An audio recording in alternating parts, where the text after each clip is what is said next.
காகமும் தந்திர நரியும்.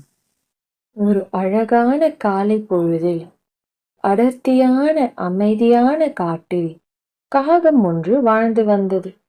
அந்த காகம் காலை உணவை தேடிக்கொண்டு இருக்கும்போது ஒரு பெரிய ருசியான வடையை கண்டுபிடித்தது. அட, இன்னைக்கு ஒரு நல்ல வேட்டைதான். இன்னைக்கு ஒரு புடி. வடையை கண்டுபிடித்த பெருமையுடன் அந்த காகம் அதன் கூட்டிற்கு வந்தது.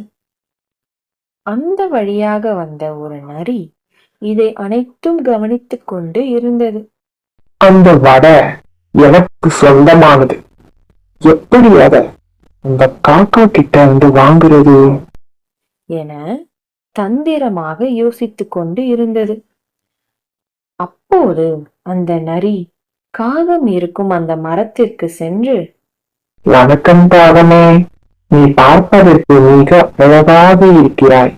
உன்னுடைய குரலும் அழகாகத்தான் இருக்கும். எனக்காக ஒரு முறை உன்னுடைய காந்த குரலை பாடுவாயா என்று கேட்டது. நரியின் வார்த்தைகளில் மயங்கிய காகம் தன் வாயில் வைத்துள்ள வடையை மறந்து கரைக்க ஆரம்பித்தது. அப்போது அந்த வடை கீழே விழுந்தது. உடனே நரி அந்த வடையை எடுத்து காகத்தை பார்த்து நக்கலாக சிரித்தது.